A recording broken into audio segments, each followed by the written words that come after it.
Eto nga pala yung continuation ng vlog ko kahapon. So pagkatapos naming madala sa apartment ni Papa, itong sofa niya, dumiretso din talaga ako ng uwi dahil dito nga kami nag-film nung nag-unboxing kami ng sofa. And feeling ko talaga ang kalat-kalat niya, pero hindi naman OA sa kalat ha. So gusto ko lang talaga magbago rin ng theme dito sa sala dahil karamihan kulay black. So naisip ko color gray naman at syempre niyayabang na talaga ng momshi yung loob ng Megabox dahil naayos niya na nga talaga. So dito sa cabinet na ito, ang nakahangir lang talaga dyan, uniform lang talaga ni Pinky. The rest, ang mga nakalagay na dito ay mga kurtina, kumot, bedsheet, mga tuwalya, punda, and then yung dalawang drawer sa ilalim. Doon naman nakalagay yung mga extra damit ng mga anak ko, at saka extra mga lampin, face towel. So, organized na talaga siya. And alam mo ba, every time na kumukuha ako ng damit dito naman sa kabilang cabinet, grabe natutuwa talaga ako kasi yung mga nakikita ko dati naman nagko-closet tour, ganyan-ganyan na. Ang ganda na tignan, basta nakaayos lang yung pagkakasalansa ng mga damit. Parang na-realize ko na, ay, pwede pala talaga siyang ma-achieve. Or I think naninibago lang din talaga ako dahil for the longest time nga, drawer ang ginagamit kong damitan ko wherein hindi ko talaga lahat nakikita yung damit unless isa-isa kong hihilain. Kakaiba kasi kapag cabinet, once na i-open mo nga completely yung mga pinto, makikita mo na lahat ng mga damit na naandun. Tapos ang ganda niya patignan kapag maayos siyang naka-arrange, nakatupi. So dito naman sa sala, magtatanggal ako ng sofa cover, magpapalit ako ng pleated blind. So from color black, magiging color gray naman yung atake natin dito. Kaya na-appreciate ko talaga yung mga sofa cover, mga kurtina, kasi pwede mo siyang iba-ibahin yung kulay, yung design, kung printed man yan or kung gusto mong plain. Naiiba niya talaga yung vibes sa bahay mo. And alam mo ba, from time to time, nakakabasa ako either comment or may nagme-message sa akin, nagtatanong ng link nitong sofa namin. Wala po siyang link kasi eto po ay bigay sa amin ng eldest brother ni Pingoy. Shout out Kuya Hari. And pina-customize niya daw po ito. Alam mo, more than a decade na tong sofa na to, pero panalo talaga yung quality na halos wala akong makitang sira. Makikita mo lang talaga, medyo naluma na nga yung fabric na cover niya. Kaya ang ginagawa namin, naglalagay kami ng sofa cover. Nung binigay sa amin to ni Kuya Hari, yung pinaka-color gray na plain na sofa cover, included yan sa mga binigay niya. Well, anyway, nakapagpalit na nga tayo ng pleated blinds, punda, at saka naglagay din ako dito ng blanket. May times din talaga na dito kami nahihiga, natutulog. So, kapag nilamig kami, at least meron ng blanket. At saka kung mapapansin nyo, hindi throw pillow ang naan dito, kundi dalawang regular size na pillow talaga. Kasi ang sarap din tulugan ng sofa na yan. Ito naman yung gaming chair na ginagamit ni Pingoy. Actually, galing to kay James. At since medyo sira na nga yung leather niya before, naglagay ako dito nung may pandikit na leather patch ka. So, lagi naman tinutuklap ng mga anak ko. So, X na talaga yun. Kaya naman, sofa cover na lang talaga yung nilalagay ko. So, maliban dito sa gray, may black din akong nilalagay na ganito. Ayan na nga, hindi ko lang alam kung paano iangat yung backrest ng ganitong gaming chair. Kasi may zipper pa sana yan sa ilalim para maganda talaga yung fit. Pero okay na yan for the meantime. So, ayan na ang kaitsurahan ng aming sala. Napakaliit lang po talaga niyan. Pero masaya na ako dito. Talaga, promise. As in, sobrang secured ng pakiramdam namin dito. Safe naman kami dito. Sobrang na-enjoy ko lang din talaga kung ano yung meron kami sa ngayon. Well, anyway, pinaglalabas ko na nga itong mga labahing naipon sa loob para mailagay ko na doon sa laundry basket. Ito naman yung kids corner. Nandito yung table nila. And kapag may mga bumibisita nga akong kaibigan dito, nagugulat sila na, ay, malaki pala yung lamesa ng mga bata. So yes, malaki siya. Good for 2 kids na talaga. Mas malaki pa talaga yung lamesa ng mga anak namin kaysa sa lamesa namin ni Pingoy. Pero carry na yan. At ito nga palang Airwell na room spray ang ginamit ko para mag-amoy hotel naman ito. Matagal ko na itong na-receive sa kanila. Last year pa yata. Ang alam ko, marami silang scents ng iba't ibang hotel na available. Pero pinili ko yung Conrad kasi hindi pa ako nakakapasok sa Conrad Hotel. Hindi ko rin alam kung saan yun.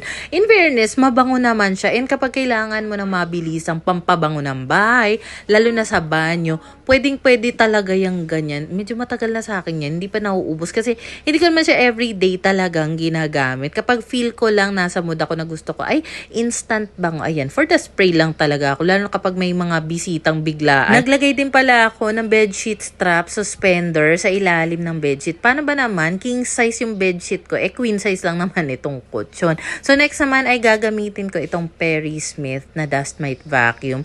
So far, ito lang yung ginagamit ko ngayon na dust mite vacuum dahil karamihan pinamigay ko, binenta ko. So, eto na lang kasi gustong-gusto ko rin naman siya. At saka bagay na bagay kasi yung kulay niya dito sa metal rack kung saan ko siya nilalagay kapag hindi ko na nga ginagamit. And, hindi ako everyday nagaganito kapag feel ko lang na sobrang maaligas-gas ang pakiramdam ko sa higaan o kaya sa upuan. Tsaka ko lang siya ginagamit. Pero of course, kapag may bago akong product like nung unang beses na natanggap ko to, syempre para ma-review ko ng maayos, kailangan ko siya araw-arawin gamitin talaga. Para rin talaga magkaalaman kung kamusta yung performance ng isang gamit, diba? Noong mga oras na ito pala, nandoon pa sa bahay ng lolo at mami granny, yung mag-aama ko, and alam ko anytime, paparating na nga sila. So, dahil nasa mood ako magkikilos, ipupush ko na talaga ito. Kasi may mga times din naman talaga na tamad-tamara ng mamshi. Meron nga pala akong bagong dalawang una na nadagdag dito. Nabili ko siya sa Orange app. So, ganito siya kalak. Cute niya, ang fluffy. So, binalutan ko na nga siya syempre ng pillowcase para hindi agad madumihan. Pero naisip ko, lalagyan ko siya ng pillow protector na waterproof. Kasi 'di ba sa mga kutsyon may mattress protector. Meron din palang pang-unan kaya umorder na rin ako. Kasi medyo mahal yung ganyang bagong unan ko nga. Gusto ko talagang tumagal siya. Kasi gusto ko rin kasi mapanatili yung kaputian nung unan. Nilagyan ko na kasi ng color blue na plain na pillowcase kaya hindi kita. Pero so far, satisfied kami dyan sa mga bagong unan namin. Yung mga ganitong simpleng bagay, alam mo, ang lakas lang din talaga niya makapagpa-happy sa totoo lang. Or siguro, dahil naranasan ko rin talaga na yung mga unan na ginagamit ko before is mga pinaglumaan lang, yung tipong mapa na talaga yung itsura nung cover. Kaya kapag nakaka-experience ako ng something new, talagang natutuwa na talaga ako. And kaya sinishare ko rin niya naman sa vlog ko, 'di ba? Pinasadahan ko na rin ng vacuum itong sofa na very very quick lang. Kakapalit ko lang naman ang cover niyan kagabi, pero why not? Pasadahan na rin. Total nagva-vacuum na rin naman ako. So dahil naayos ko na nga dito sa aming kwarto, for the spray ulit tayo nitong Airwell. Kita nyo ba? Yung print niya nga sa sticker, burado na kasi medyo matagal na rin talaga sa amin yan. So anyway, eto. At nagwalis na lang din ako dito sa aming kwarto. Maliit lang yung room namin. Pero comfortable naman kami lahat dito. Yung mga bagay na kailangan namin sa kwarto, lahat naman nandito. At saka, laking pasalamat ko talaga na nakaka-experience na kami ngayon ng aircon. Kasi noon talaga, hindi ko aakalain talaga sa buong buhay ko na makakatira ako sa bahay na naka-aircon. Pero before naman, nung una kaming nag-live-in nga ni Pinggoy sa May Makati, meron kami naging apartment dyan. Siguro mga 6 na buwan lang yata kami doon.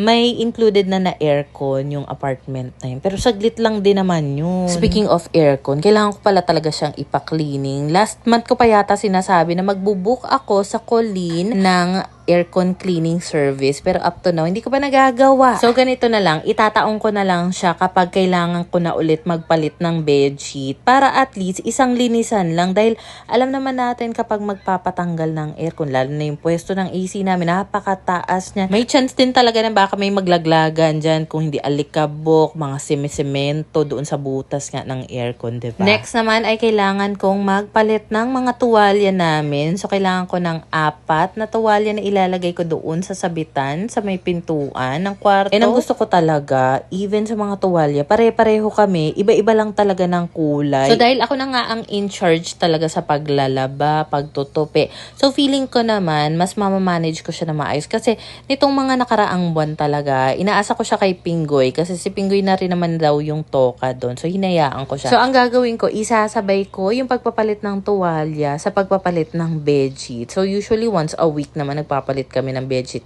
Puwera na lang talaga pag inabot ng katamaran ang kamamsihan niya na tumatagal na more than a week yung bedsheet. So, ganun na lang na. Pero na-curious din ako, kayo ba mga mamsi, gaano kadalas kayo magpalit ng bedsheet at ng mga tuwalya ninyo? Let me know naman. Yung gray na tuwalya kay Pinggoy, yung pink ay para kay Pinky, itong brown kay Koa, then yung puting tuwalya naman yung sa akin. Hindi na namin nalalabas yung mga tuwalya after gamitin. Sinasampay na namin ng diretso dito. And in fairness, natutuyo naman siya. Eto, kinuha ko na nga yung tuwalya ko dahil gusto ko na talaga maligo niyan. Kaso naalala ko, hala, may mga deadline pala ako na kailangan gawa ng content.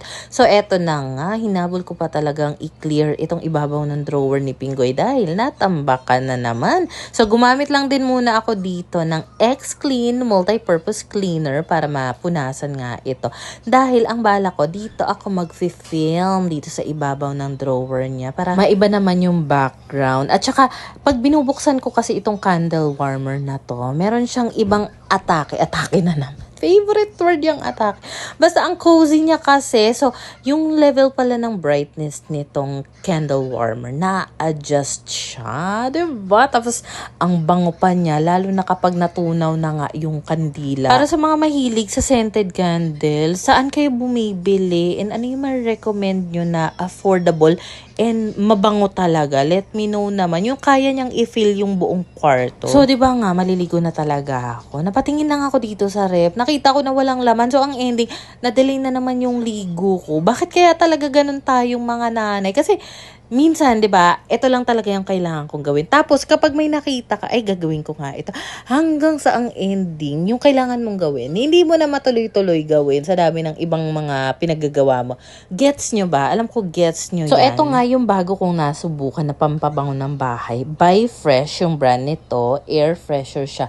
And first time ko makatry ng ganito kasi ano ba, hindi mo na siya kailangang i-charge. Wala nang anything like that. So, meron siyang kasamang cotton stick. So, bali, kapag binuksan mo nga itong takip niya, selyado pa yan, in fairness naman.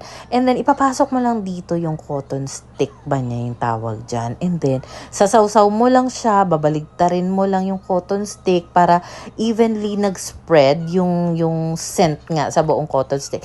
Tapos, tatakpan mo lang siya, hindi nung pinakatakip, kundi itong parang cover lang na kineme. Basta, itong lavender, ang kalma ng amoy niya. Pero, sa tatlong to, ang pinaka-paborito ko, itong lemongrass. Ay, ang bango niya. Hindi siya yung typical na sobrang magugustuhan ng karamihan. I know. Kasi, medyo amoy lemongrass. Hirap pag-explain na sa mabango. Kasi kaya ko siya naging paborito. Nilagay ko nga yung lemongrass doon sa banyo. Every time nabubuksan ko talaga yung banyo, amoy lemongrass scent talaga. Ang bango. Ito namang peach na scent. Manamis na miss yung amoy niya. Hindi talaga ako mahilig sa matamis na amoy. So, bibigay ko siya kay Papa dahil feeling ko mas ma-appreciate ni Papa yun. Kita mo naman. Ready na talaga yung tuwalya ko dito. Nakasabit na nga sa pinto dahil maliligo na talaga ako. Kaso, meron pa pala akong isang kailangan gawang content which is ito ngang sabitan. Pwede to sa shower area, pwede rin naman sa kusina, pwede rin naman sa may pinto, lagay ng mga susi. Pero ang bala ko, dito ko talaga siya ilalagay sa gilid ng salamin para paglagyan ng mga suklay namin. Kasi walang maayos na lagayin yung mga suklay namin dito. Finally, nakaligo na nga talaga ang mamshi. Nabot na talaga ng gabi. Kasi minsan kapag meron ako mga pinaggagawa, lalo na kapag naglilinis ako, hindi ko na talaga magawang tumigil dahil kapag tumigil nga ako, tatama rin ako. So, minsan yung mga pagkain, pagligo, hindi na muna. Tapusin ko na muna yung paglilinis bago ako maligo. At saka, mas masarap kaya talaga maligo kapag pagod ka galing sa paglilinis, diba? Eto, at magpapatuyo na muna ako ng buhok. And para sa hair dryer na ginagamit ko, Bomidi nga pala ito. Ito siguro mga almost 2 years na yata ito sa akin. In fairness talaga, matibay siya. Kasi, nalalaglag-laglag din to. Hindi naman siya nasisira. Medyo pricey lang din talaga. Ito, na-receive ko siya as product sample. And talagang matetestify ko talaga na okay siya. Sobrang worth it. Meron siyang cold air, warm air, meron pa siyang hot air na nare-release. May digital display pa yan. Kapag naka-color blue, ibig sabihin cold air yan. Pag orange, warm air. Then kapag red naman, hot air yung nare-release niya. And I think maliban sa color white nito, may ibang color pa yata itong hair dryer na ito as far as if ever lang din na bet nyo ha, alam nyo na yung link ng mga gamit na nakita nyo dito sa bahay na andyan lang yan sa comments section. O kaya naman kung sa black app nyo to napanood, nasa showcase ko lang po yan. Anyway, isa pa sa nagustuhan ko dito, meron pa siyang built-in na cord organizer. Basta, very nice talaga yung quality nitong Bumidi hair dryer. So, dito ko nga pala siya sa may loob ng metal cabinet namin inilalagay. Pati na rin yung garment steamer. Yung iba ko pang pangplansya ng buhok. Diyan lang din siya nakalagay. Para nga, accessible lang dito sa sala. Total, dito naman kami madalas nagpapatuyo ng buhok. Pero kapag may mga times talaga na hindi ako makapag-hair dryer, ang ginagamit ko ay lampin. Lagi ako merong sapin ng lampin sa likod. Kaya, even though hindi naman na newborn yung mga anak ko, yung mga lampin nila noon, gamit na gamit pa rin ng mamsi. So, eto, at nag-K-drama pa nga ako saglit. Tapos, dumating na nga yung mag-aama ko. Tinanong ako ni Pingoy, Lalab, kumain ka na ba? Sabi ko, hindi pa. So, ayan. At nagmadali na lang siya magluto ng kung anong meron kami dito. May meatloaf. Then, sa kanya naman, itong spicy na noodles. And nga pala, etong mga bagets. Binilhan ni Pingoy ng sisiw. So, ayan ang pinakaunang pet nila. And alam niyo ba, itong si Papa ko kasi, dati pa lang, mahilig na yung mag-alaga ng manok. Open your hand. Oo, kasi nababasa na siya. O, diba, busy na naman si Kowa dito sa lababo. So, ayun lang muna for today.